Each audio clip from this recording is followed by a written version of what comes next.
All right, so as I've mentioned before, we're going to distress this table. So the last thing that we'll do before we wrap up for today is we're going to grab a sample piece of walnut that we took from our tabletop, and we are going to practice distressing it. This is going to be important because the tabletop's really expensive, and if you beat the tabletop too much and they don't like it, or too little and they don't like it, then that's just kind of a hassle. And it's better to just take a sample piece, put the finish on it, make sure that you got the finish on it, and distress it. Take it to your customer and say, hey, is this kind of what you're thinking? Do you want it more distressed, less distressed? Do you like it how it is? Do you like the finish? So on this particular project, she really wants it to look worn and old, which means she doesn't want the sheen on top. She doesn't want it glossy. So it's hard to find a finish for that.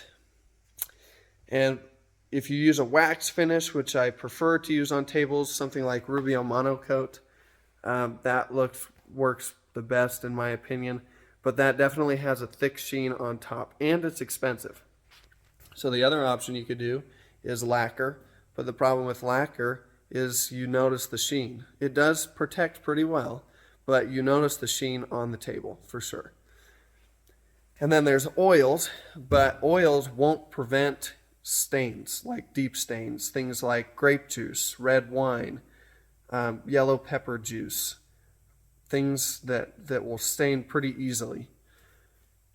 So there is something called Danish oil, which is a mixture of a varnish and an oil. The only downside to the Danish oil is the varnish layer isn't very thick, and so if you drop something on it, like if you drop something on it, it will kind of crack that really thin layer of varnish. And then if you spill grape juice or wine on it or anything, then it will seep in and it could stain your wood. So I think that what we're going to do on this table is we're going to do the first layer of Danish oil, and then I've got some General Finishes Armor Seal coming in, which is a varnish and it's just a wipe on. I'll do the base layer of Danish oil, and then I'll do one layer of Armor Seal on top. Hopefully you'll still be able to feel the grain of the wood, and it'll give it some good protection against all those things. So let's stain this, let's distress it a little bit, and then we'll ask her what she thinks. All right, so I've come to the conclusion that this is probably not an ideal size sample piece. It's just too thin to get an accurate comparison of what the whole table's going to look like. So I got another piece. I got some chains. I'll show you a couple different methods of how to distress it. We'll distress it first this time, and I'll show you what I got here. So here's my piece of wood. I've got a smaller chain, and I've got a bigger chain. Now a chain that's, about this big, it's pretty heavy. This is probably, I don't know, maybe 30 pounds. You're not going to want to hit it. You're going to want to drop it, and once you drop it and it hits your board, then that should be enough. You can also do a hammer. I've seen people put nails down like this. Let me show you. Put nails down and then smack it with a mallet, and it'll leave some dings. I have seen people stab it too. I don't like the stabs. I think that it penetrates the wood too much. It's too hard to get your varnish or whatever you're using in there. I just don't like it. I prefer chains, whether it's the dropping style or the smacking style. Either one will work. I'll show you what I'm doing right here. So, got our tools of madness here. I'll show you how each one looks.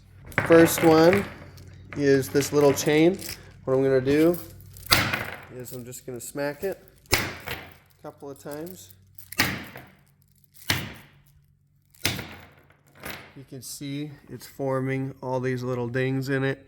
It's not cutting your wood, it's just putting dings in it, which is why I like it. I find it the easiest to finish after you've done that. We could use a nail. You could stab your piece. I really don't like that. I think that it looks bad, and I think that it's too hard for the stain to get in there. I have seen people do this as well, where you'll put the head of the nail on, smack it, it leaves similar things to chains. It just takes longer. You could use a hammer.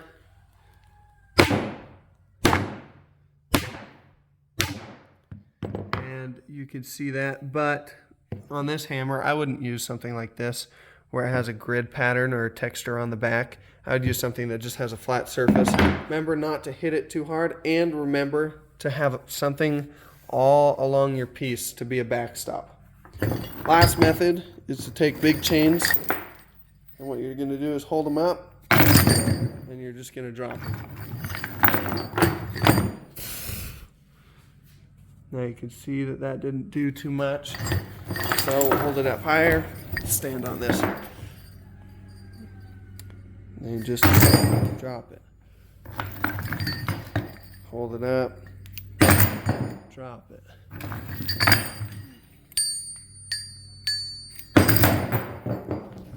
All right, we'll get down here. That one has dinged it up. There are a couple bigger ones, bigger dings, but for the most part, they're just little guys. And so I like that as well. My favorite method is probably to take a smaller chain and hit it a couple of times. So on the flip side, that's what we're gonna do on this piece. So on the flip side, we're gonna just hit it with the chains here.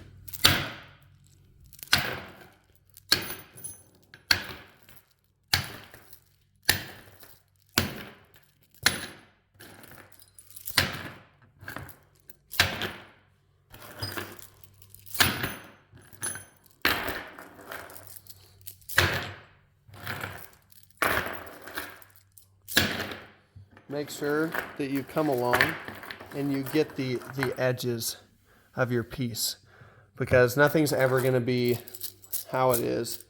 You know, you're always going to have chips, especially along the edges. So when you are distressing a piece and trying to make it look old, be sure to get those edges. I just ball the chain up like this and throw it at it. That was maybe a little hard.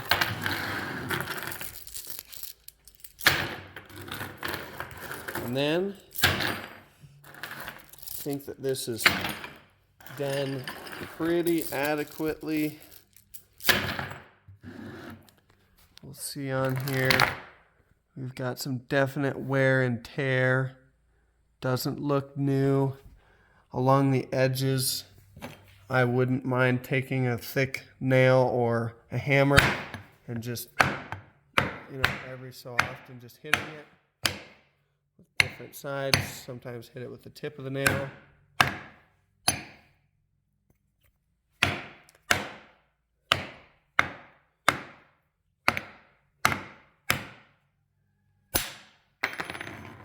We're not going to distress it too much, but when we come over here and we put our oil on it, this is when you'll start to see the distress pop out. Remember to really get in to those cracks. I don't really recommend pouring it, but I'm going to pour it since I got the camera.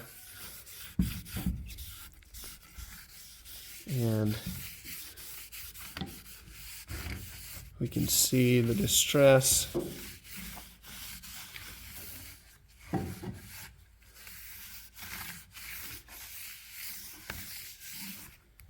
Pretty clearly now. Definitely looks worn. We're going to take this to her and we're going to see if she likes it the way it is. If she wants it less distressed, more distressed. Some people like the planer marks in their pieces. So before I sand it down really well, when they want it distressed, I'll ask if they want planer marks in it.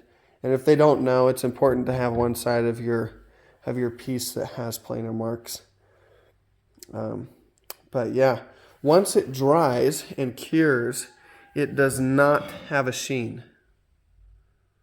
You see that? Once it dries, it doesn't have a sheen, which is one of the reasons why I'm choosing a Danish oil.